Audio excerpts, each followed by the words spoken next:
Muy buenas noches y bienvenidos, amigas y amigos.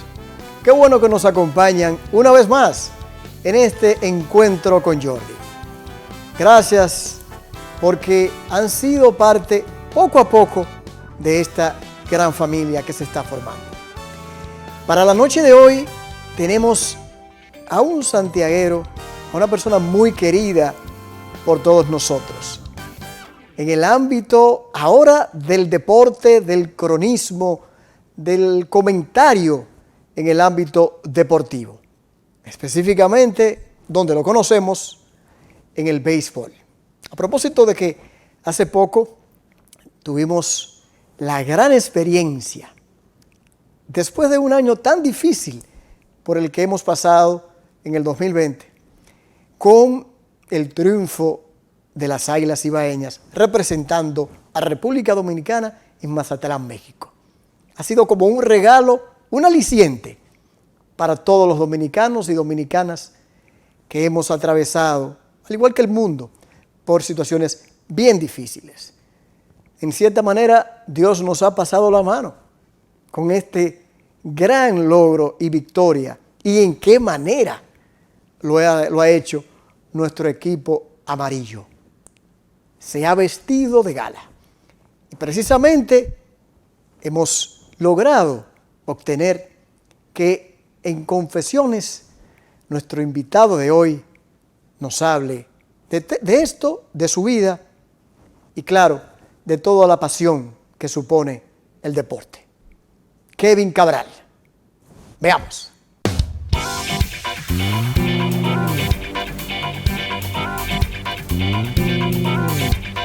Kevin, te he invitado, aparte de lo que es mi casa, que es la tienda de la Sabonería, y hemos querido estar en este ambiente de naturaleza. Y qué bueno volver a estar contigo para conocer un poco más de Kevin Cabral. Pero antes de entrar en la personalidad tuya, vamos a comentar sobre algo muy positivo que acaba de suceder. El triunfo del equipo dominicano representado por Águilas Ibaeñas. Tú que estuviste más de cerca comentando, narrando junto a Santana Martínez y a un grupo de profesionales, la impresión de Kevin Cabral. Gracias, Jordi, por la invitación. De verdad, como siempre, un placer poder compartir contigo. Mira, no solo en la transmisión de esos últimos dos juegos, sino estar cerca del equipo, participar de alguna manera en el proceso de estructuración del equipo y de la planificación de esta temporada. Yo creo que una de las más satisfactorias de todas las que me ha tocado vivir. Y ya desde que estoy en Águilas Ibaeñas, desde que me inicié como un comentarista, son 13 coronas nacionales y 6 del Caribe. Wow. O sea que nos ha tocado disfrutar de muchos momentos de triunfos de la franquicia. Pero las circunstancias de esta, el trabajo que se hizo para comenzar a entrenar temprano, como el equipo pudo sobreponerse a momentos difíciles, regresar en la serie semifinal, regresar en la serie final, después lograr configurar ese gran equipo para la Serie del Caribe con el deseo que muchos jugadores manifestaron de participar.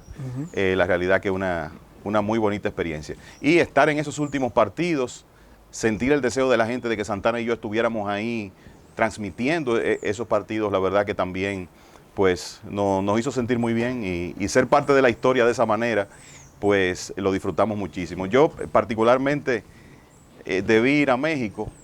Honestamente no lo hice porque por el tema de la pandemia preferí quedarme. Claro. Pero no dejé de vivir lanzamiento por lanzamiento lo que pasó con el equipo. A propósito, cuando te escuchaba hablar sobre la planificación, organización del equipo, el inicio temprano, ¿qué otras causas tú entiendes que fueron la diferencia este año a otras oportunidades que estuvimos cerca pero no pudimos? Mira, la verdad es que este año ese grupo logró una integración que no es común. Y eso yo creo que lo comenzamos a notar en lo que nuestro gerente general, Ángelo Valle, que tuvo muchísimo que ver con el éxito de este equipo, llamó el Early Camp, que fue comenzar a entrenar más temprano que los demás equipos, y la forma como se integraron jugadores importantes de las Águilas desde el principio y el ambiente que se sentía ahí, la verdad es que era distinto. Fíjate que en el torneo las Águilas prácticamente no tuvieron problemas de COVID, Sí, porque los jugadores, gracias a Dios. así es, los jugadores entendieron que tenían que llevar una disciplina diferente, Sí. asumieron eso, y había una tremenda unidad en ese grupo. Una buena química. Una Sí, buena eso, química. Eso se sentía. Se sentía, se veía, y hay un liderazgo interesantísimo ahí con el capitán del equipo, Juan Carlos Pérez, con Francisco Peña, con Yuneski Maya, que lo que Maya aporta en ese dugout es impresionante. Y la verdad que se logró eso. Félix Fermín es un dirigente que tiene esa magia para manejar el personal, por eso ha sido tan exitoso. Y yo creo que ahí estuvo la diferencia este año. ¿Qué logros se pueden resaltar de ese equipo en la Serie del Caribe, a nivel de estadísticas, rápido, que podamos mencionar? Bueno, tú sabes que hemos tenido formatos diferentes, pero comencemos por decir que ganar 7 juegos en una Serie del Caribe es algo muy extraño. En realidad solo había ocurrido una ocasión, porque en el primer año de la segunda etapa, en 1970, México no participaba todavía y se jugó un calendario de 8 juegos con 3 equipos. Y los Navegantes del Magallanes de Venezuela terminaron con 7-1. O sea que podemos decir que el primer equipo que gana 7 partidos terminando invicto es ese de las Águilas.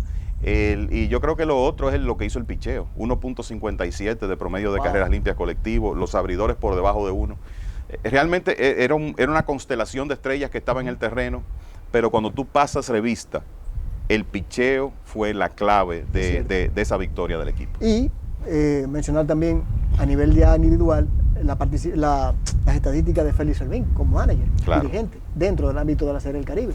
Tremendo, tú sabes que él es el más ganador en la Liga Dominicana con 6 coronas.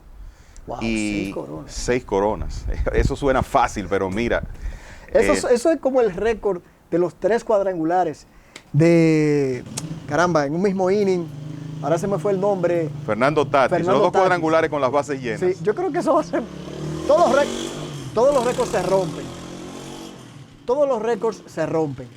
Pero yo creo que se va a estar pero que muy difícil. Sí, tú puedes pensar que, wow, en 100 años quizás empate, algo así, pero romperlo es difícil. La verdad que lo que Félix ha logrado aquí con esas 6 coronas y en Serie del Caribe con 4, ningún otro dirigente tiene 3. O sea, hay una serie de managers en la historia de Serie del Caribe empatados con 2 coronas y luego está Félix con 4. O sea que realmente él está escribiendo una carrera extraordinaria. En este caso tomó bastante tiempo para él pasar de las 5 a las 6 en la Liga Dominicana, pero lo logró y eso es lo importante. Kevin Cabral, ¿cómo te nace el amor por el deporte? Porque hay que amarlo. No necesariamente ser parte o haber sido parte o haber sido pelotero o baloncetista. Pero ¿qué lleva a Kevin Cabral al deporte? Sí, esto es una pasión, esa es la verdad. Yo creo que es bastante fácil, fue el vínculo con mi papá, que aunque emigró a Estados Unidos cuando yo tenía 10 años, sí, mi padre, Denis Cabral, correcto,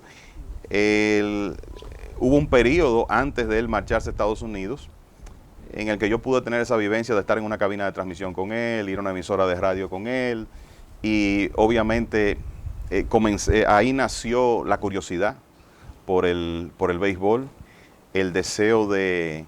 Yo siempre he dicho que desde que aprendí a leer estoy leyendo libros de récords y leyendo libros que tienen que ver con béisbol, porque yo creo que uno va evolucionando. Claro. Primero de niño quizá era más aprendiendo las estadísticas, después uno comienza a interesarse por la historia del juego y por las estrategias.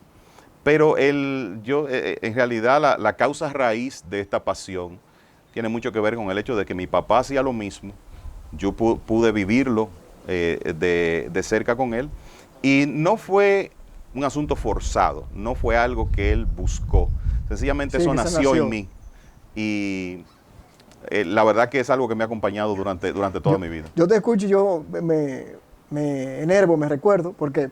¿Te pasa lo mismo? En el caso del derecho, sí. yo no creo que mi papá, al contrario, nunca quiso que estudiara derecho. Lo más alejado de lo que hubiese querido.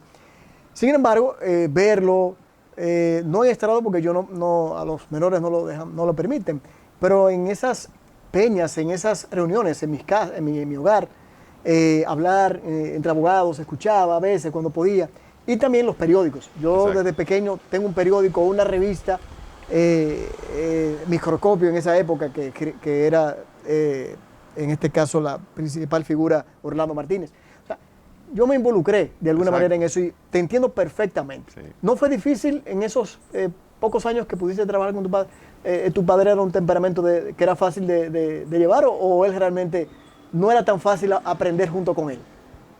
Aprender con él es muy fácil, realmente.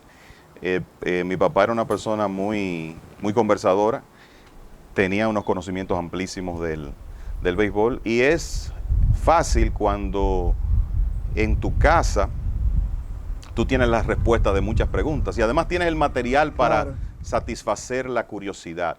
Ya trabajar juntos, en realidad eso ocurrió en una época donde, vamos a decir que ya yo estaba establecido como profesional. Ok. Ya Él maduro y regresó, experiencia. exacto, ya él regresó al país y tuvimos la oportunidad de compartir principalmente en antesalas y postjuego de las Águilas y realmente salió fácil. Qué No, bien. yo creo que no hubo ningún tipo de estrés, ni mío ni de él tampoco. Qué bien.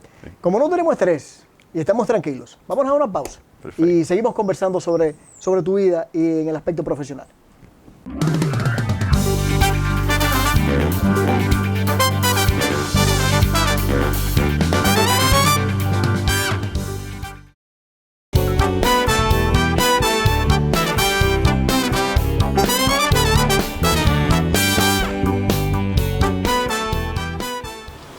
Bien, Kevin, hay una parte que cuando iniciamos en el segmento anterior, mucha gente no sabe que tú también tuviste la experiencia en el baloncesto.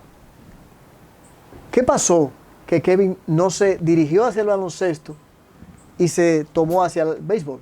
Lo del béisbol yo lo comprendo, por lo que ya hemos hablado, pero tú coqueteaste con el baloncesto. ¿Qué pasó? Mira, inicialmente se presenta una oportunidad de entrar a las transmisiones del baloncesto de Santiago. Yo tenía, ¿qué? 16, 17 años en ese momento. Sí, un muchacho. Y surge la necesidad de alguien. Era la época que comenzaban a llegar los refuerzos importados al baloncesto de Santiago. Entonces, inicialmente llega una oportunidad de, bueno, alguien que pueda hablar inglés, que pueda interactuar con estos jugadores.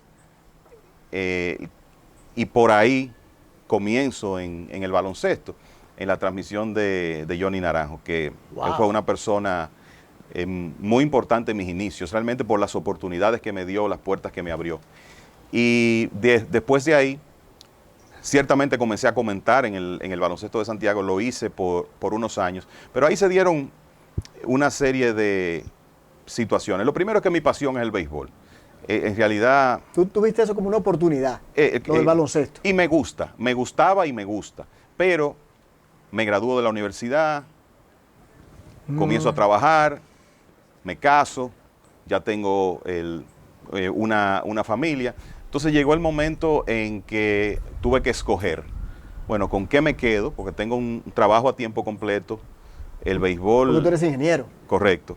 El béisbol es mi terapia, mi escape, mi pasión, no lo voy a dejar.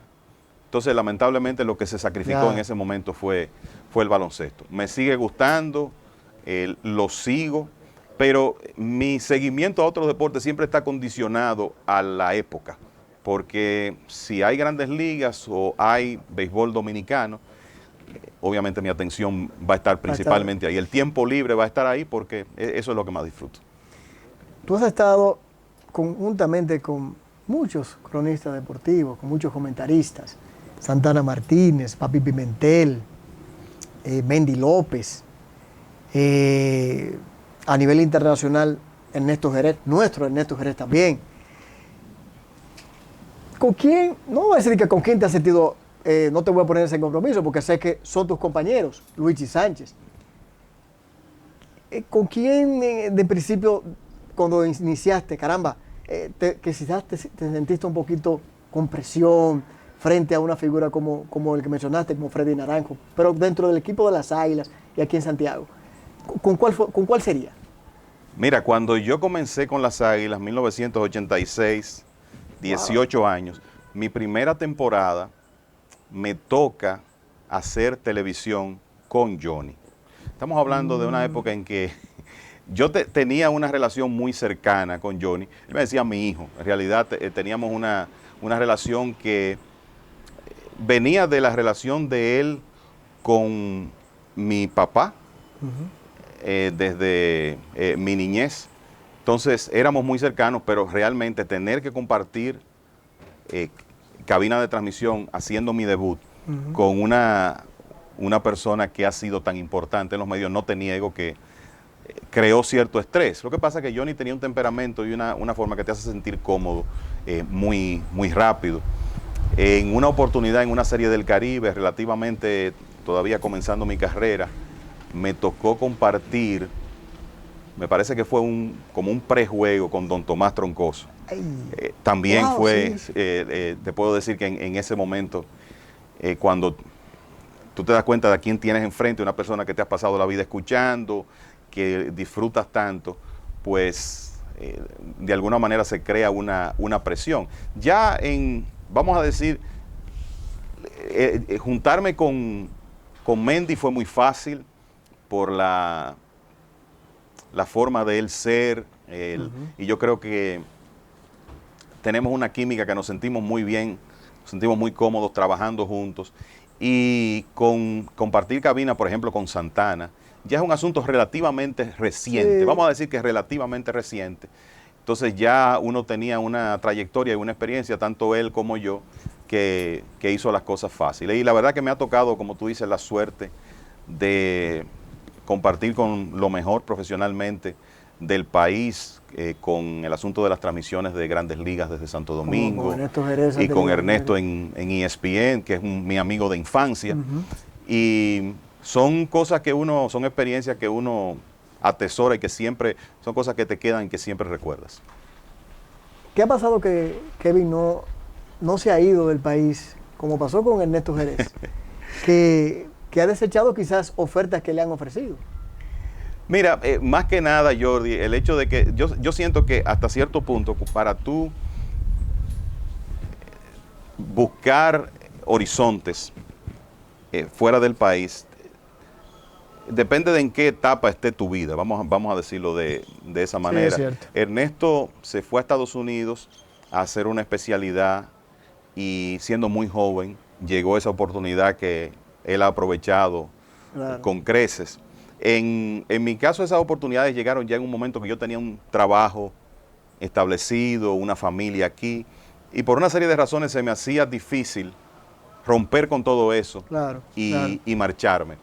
Entonces siempre como que he preferido seguir viviendo aquí y tratar de armonizar las actividades de alguna manera, porque tengo un trabajo que no deja de ser absorbente, demanda tiempo. A veces me exige salir del país y quizá hay una transmisión en la que no puedo estar, pero se ha podido armonizar, creo que primero porque yo nunca he tomado el béisbol como un trabajo.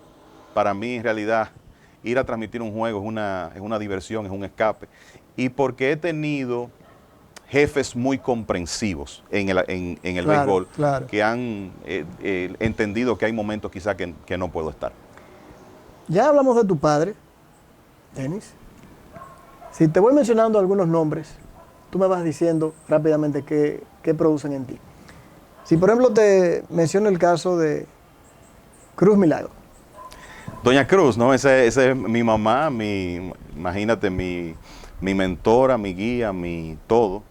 En mi niñez, juventud, estuvimos solos por mucho tiempo, y yo creo que ella tiene que ver más que nadie con mi formación, el respeto a los demás, la honestidad, la sinceridad, todas esas cosas la aprendí con ella, y tú sabes que para la madre de uno no hay sustituto. Rafael Mencía, que fue tu padrastro. Ese es mi papá, ese es mi mi otro papá, mi líder, mi modelo a seguir en muchas cosas. Y en realidad, decisivo para que yo esté también en deportes, porque Así. déjame decirte que aquí quien seguía el baloncesto en los 80 lo recuerda. Sí, claro. Porque él fue presidente inclusive Sí, de la sí, Asociación de Baloncesto de Santiago. Es cierto. Y yo tengo que decir que entiendo que no se les reconocen sus méritos como se debiera, porque si hay una persona que contribuyó al crecimiento del baloncesto superior de Santiago en esa etapa inicial, fue él. Y en esa época una de las cosas que hizo fue iniciar un programa de deportes. Y yo siempre he pensado que ese programa de deportes era para que yo tuviera mi primer canal de comunicación. Él, claro, él es una persona con mucho conocimiento, pero sobre todo en esa época estaba muy cerca del baloncesto y domina ese deporte porque lo jugó, fue dirigente de San Lázaro en una oportunidad. Aprendí muchísimo con él de baloncesto. Pero creo que él, de nuevo, concibió ese programa pensando más en que yo tuviera la oportunidad de desarrollar lo que él veía, que era una pasión por la comunicación. Sí. Y con él llegó esa primera oportunidad y también fue un segundo vínculo con Johnny, porque ellos eran muy buenos amigos. Y también tuvo que ver con el hecho de que, como te decía, ya cuando mi carrera inicia, hay dos personas que en realidad fueron fundamentales en cuanto a abrir puertas, que fueron Johnny y Juanchi Sánchez. Con Juanchi, recientemente ido a destiempo, que fue como mi hermano mayor. Llegó la primera oportunidad de hacer Grandes Ligas y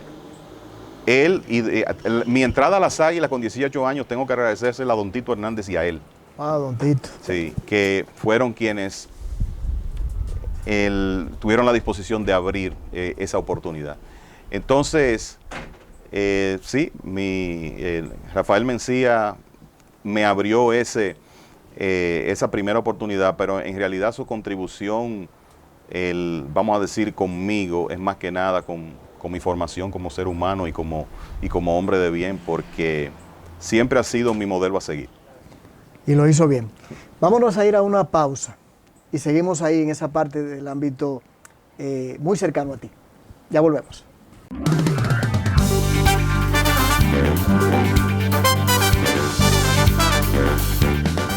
Muchísimas gracias, Jordi. La verdad que para nosotros haber trabajado todo este tiempo con el compañero y hermano Kevin Cabral ha sido muy gratificante, muy gratificante. Kevin es un profesional a carta cabal, no solo en lo profesional, sino también en lo humano, en lo personal. Una persona verdaderamente íntegra. Llevo ya más de 30 años trabajando partidos de Grandes Ligas en la capital, en Santiago. Trabajamos juntos en el baloncesto superior de Santiago, y ha sido una experiencia, repito, muy gratificante. Con un profesional como Kevin Cabral se aprende de todo. Definitivamente hacemos una buena química, yo lo percibo así. Y algo más importante para terminar con esta breve opinión, pudiera yo pasar aquí mucho rato hablando de las virtudes como persona, como profesional de Kevin, pero algo muy importante para los que trabajamos en medios de comunicación. La retroalimentación que recibimos de parte del público cuando trabajamos juntos es algo verdaderamente extraordinario. Así es que yo me siento definitivamente complacido con haber trabajado todo este tiempo y espero que Dios me dé salud y a él también para nosotros poder seguir trabajando muchos años más juntos. Muchas gracias.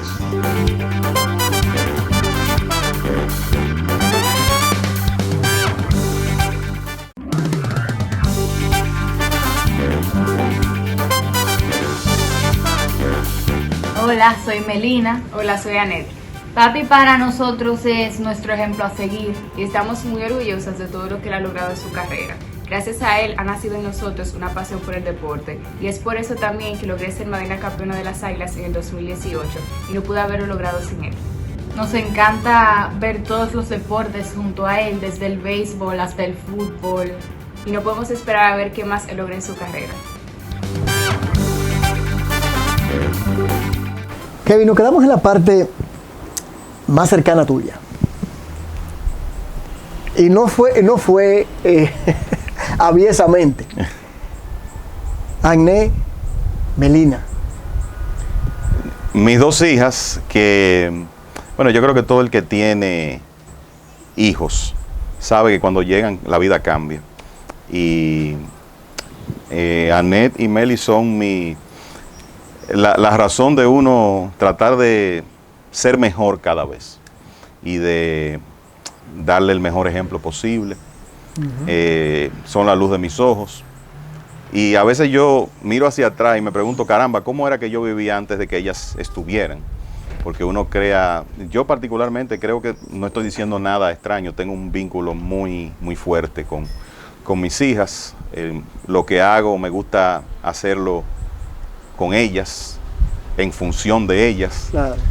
Y son mi gran orgullo, esa es la verdad. ¿Le has podido transmitir esa pasión que tienes del béisbol a ellas? Yo te diría que sí. En el caso de Annette, ella fue madrina del equipo y fue la madrina campeona en el 2018. Wow. Y creo que eso, ahí ya nos ganamos una fanática de por vida. Claro. Por la experiencia que ella vivió fue muy bonita y creo que le tomó un amor al béisbol diferente en ese año. Y en general las dos siempre le dan mucho seguimiento al equipo. Cuando se puede ir al estadio, que no era el caso de este año, van a los juegos. Claro. Y disfrutan las victorias y sufren las derrotas. O sea que no creo que la pasión se ha transmitido hasta el punto de que vayan a hacer lo que yo hago un día, pero para darle seguimiento por lo menos a las Águilas, yo creo que sí que eso lo vamos a tener de por vida. Laia Castillo. Bueno, tu amiga. Sí, sí. Mi gran amiga.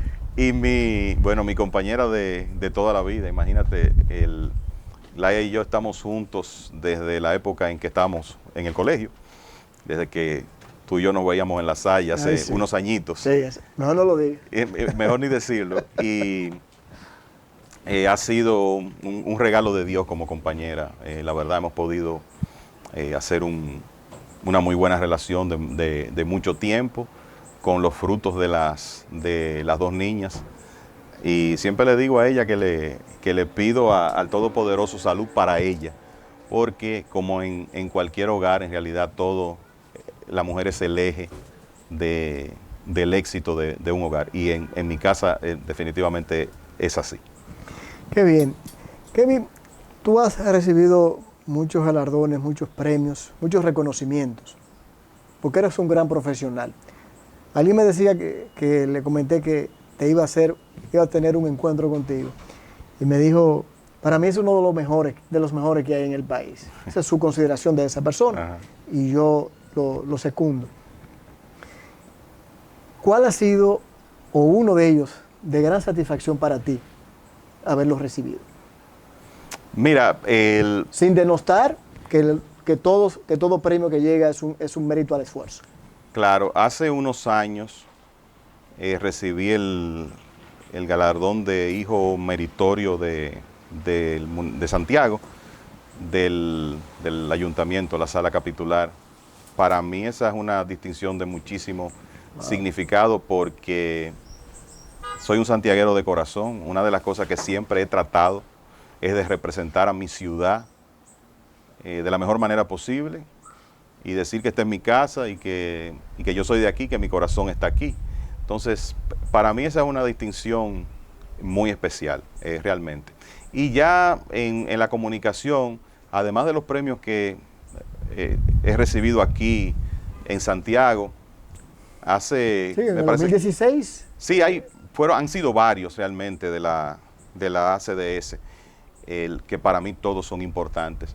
Pero hace 2 o 3 años recibí por primera vez el micrófono de oro, que wow, sí, para cualquier profesional de la comunicación, claro, yo creo que es una gran distinción. Entonces, pensando así rápido, te diría que esos dos, tener un micrófono de oro en la casa y recibir ese pequeño detalle de mi ciudad, son en realidad reconocimientos que me hacen sentir muy bien. ¿Cómo sentiste cuando una cadena como ESPN en español te invitó y te ha permitido participar en series, inclusive series de grandes, series mundiales, que te ha, como hablamos ahorita con Ernesto Jerez, te ha permitido compartir con él. ¿Cómo se sintió Kevin? ¿Cómo fue para ti eso?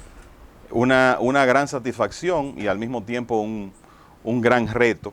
En realidad lo que he hecho con ESPN, aparte de las transmisiones del béisbol dominicano, participé en un par de clásicos mundiales de béisbol y en algunos partidos de serie regular. Uno nunca espera ese tipo de, estando aquí, ¿verdad? Uno nunca espera ese tipo de oportunidades, pero en un momento dado, por ahí por el 2004, ESPN adquiere los derechos de transmisión de los juegos de la Liga Dominicana. Y bueno, vieron un video de una de esas transmisiones que hacíamos aquí y me llamaron. Recuerdo que estaba haciendo para CDN la Serie Mundial de 2004 cuando sí. recibí esa llamada. Y 2004. Sí, hace un ratito ya. Sí. Y la verdad que fue una gran satisfacción porque tú dices, bueno, de alguna manera es una validación que uno recibe como profesional de que lo que está haciendo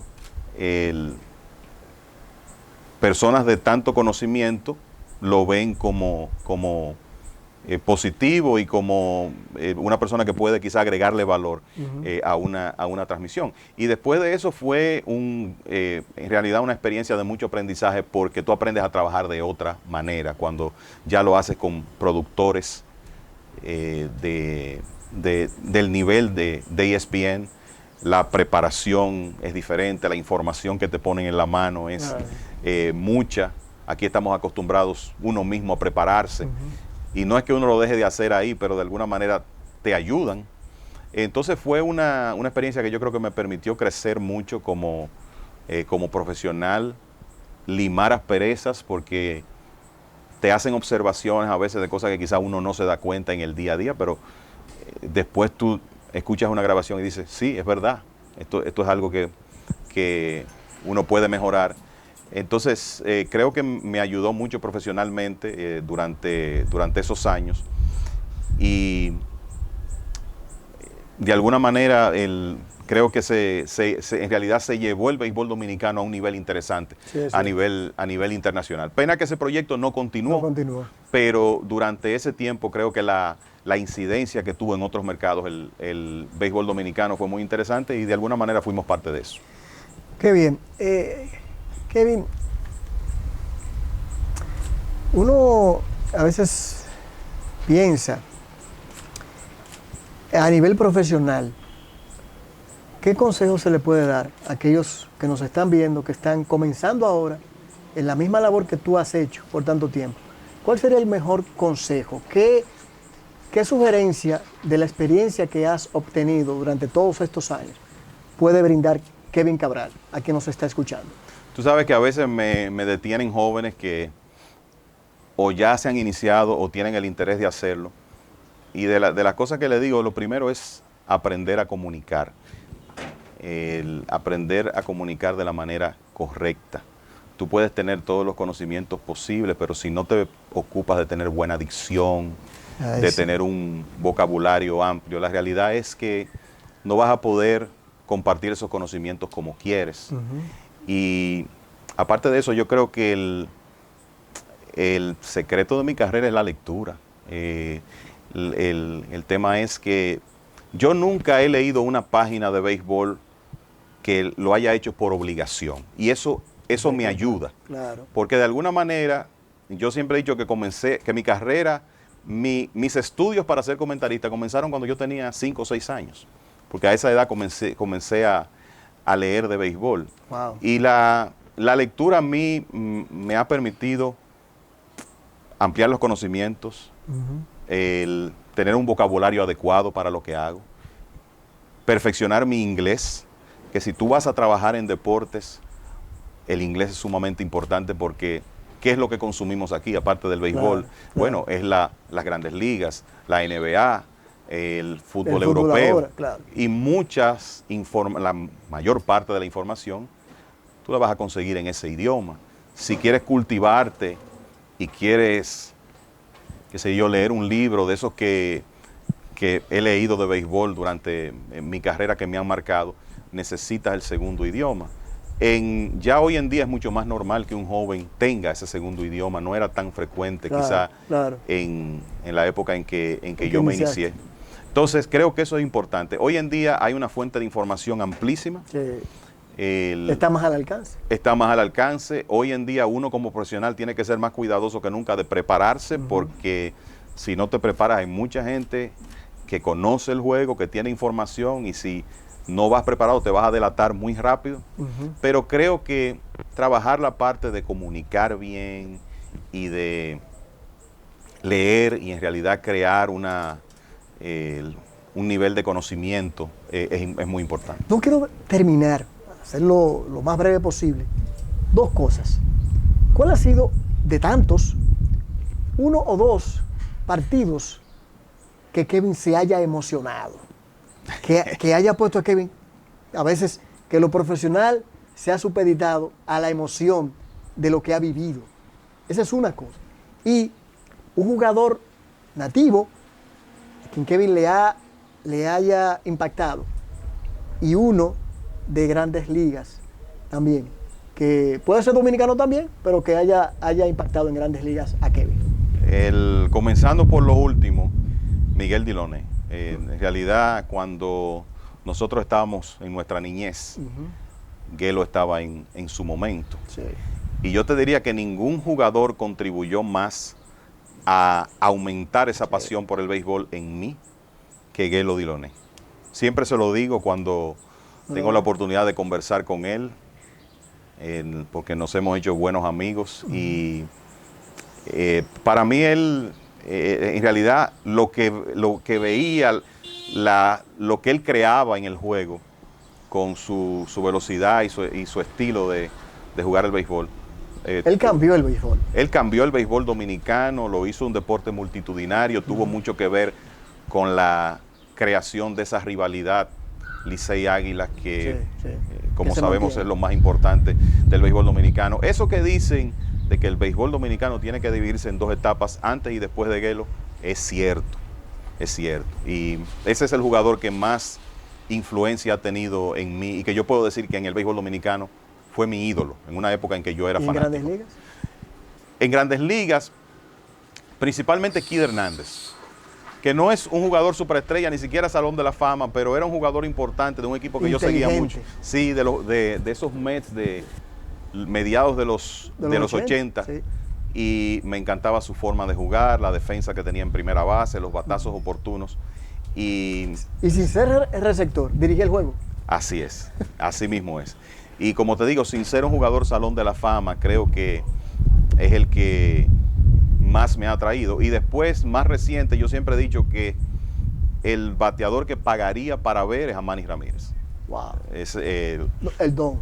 Sí, para mí, Manny Ramírez, como tú ver un turno de Manny Ramírez es una experiencia, es clase aparte. Entonces te diría que ese es el otro jugador que de alguna manera como que me ha llamado la atención de manera especial. ¿Y el partido de tantos? Sí, muchos. Son muchos.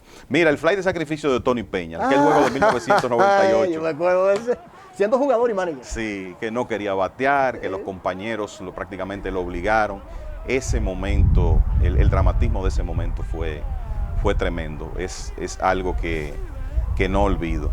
Y habrá quienes digan que tengo memoria corta, y hay muchos juegos que podría mencionar, pero eso del fin de semana del partido de Panamá y República Dominicana, ese final, puede que se haya sido, porque es República Dominicana, ya uno, tratar de ser objetivo, ahí no hay objetividad, es el país. Claro, claro. Y la verdad que la emoción que nos produjo ese final a Santana y a mí, yo no creo que lo haya vivido muchas veces.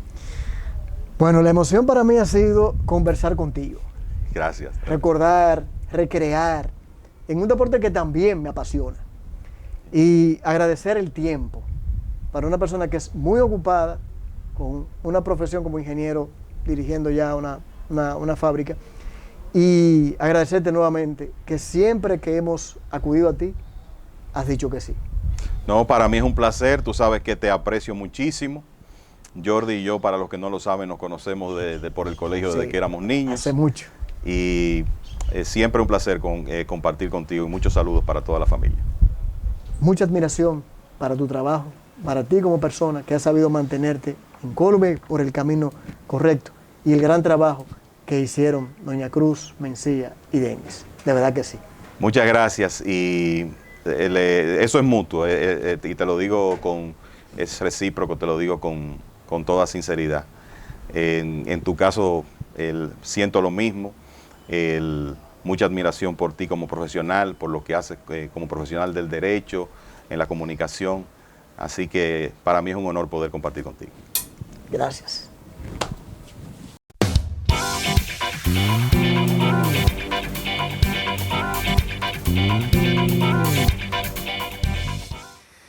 Bien, amigas y amigos, ahora en la parte del análisis de los comentarios, hay varios temas que rápidamente quisiera pasar revista de toda esta semana. Lo primero es lo que se ha solicitado o lo que se ha estado solicitando con relación al aumento de salarios de los profesores y empleados de la UAS. Nadie puede negar que todo mundo en un ámbito de trabajo, con la situación que hemos atravesado, necesite algún auxilio, alguna ayuda, algún aumento de salario. Ahora bien, ¿no nos parece que la postura que han asumido tanto empleados como profesores de dicha universidad estatal sea lo correcto ni lo oportuno? No es que no tengan derecho, lo que hablamos es del momento. Yo creo que se está lidiando con muchas cosas. Yo creo que más que todo estamos en situaciones en las que cada quien tiene que asumir sacrificios. Lo ha hecho el Estado desde el punto de vista del gobierno y lo ha hecho cada ciudadano. Si uno se pone a visualizar, por ejemplo, en el caso de aquellos artistas, de todos aquellos que tienen que ver con ese renglón, prácticamente no han podido trabajar en más de un año. ¿Qué le dejamos a ellos?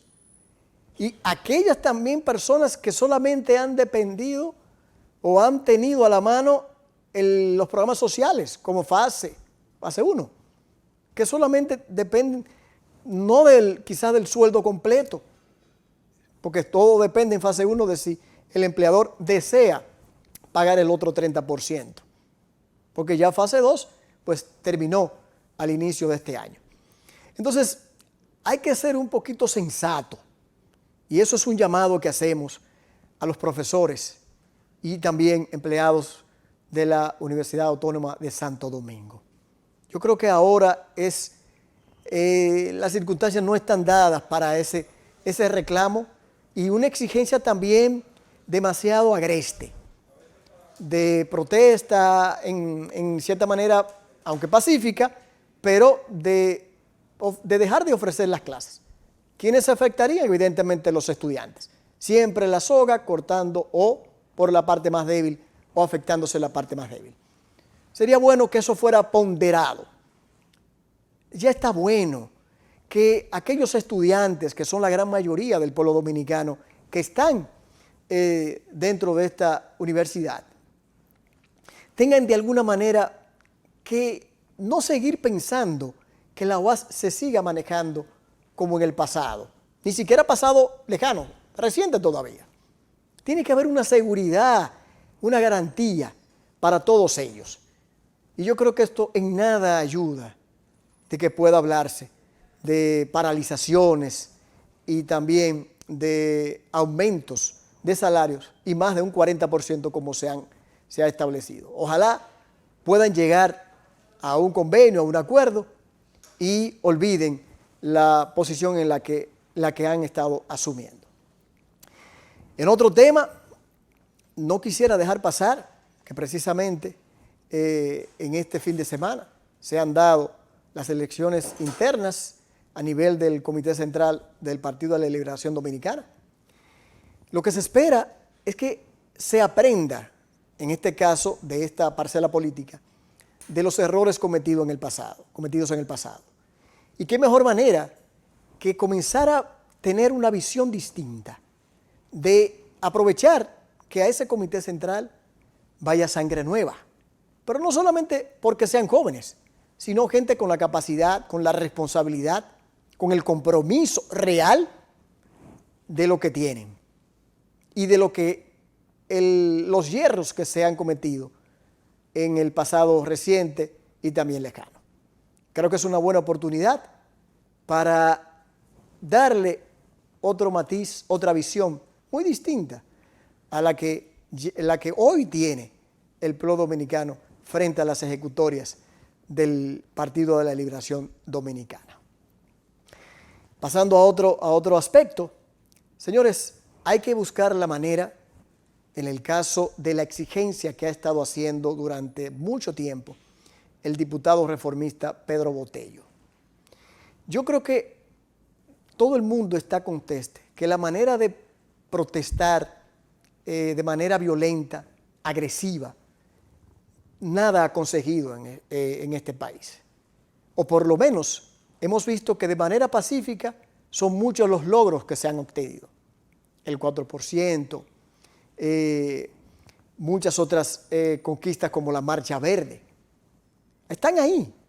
Entonces, ¿por qué razón tenemos que atacar las instituciones como ha pasado, a pedradas, con rompimiento de vehículos privados que no tienen nada que ver muchas veces con las exigencias?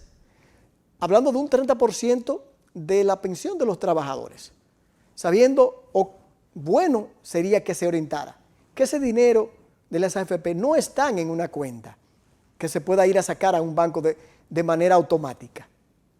Conllevaría muchos recursos, mucho más que lo que se tuvieron que utilizar para la quiebra del Baninter. Se ha hablado por el mismo Pedro Botello, que es diputado, que para el 27 de febrero, Día de la Independencia y la primera rendición de memorias de un presidente, cuando habrá también delegaciones internacionales, que volverían a la misma posición y postura.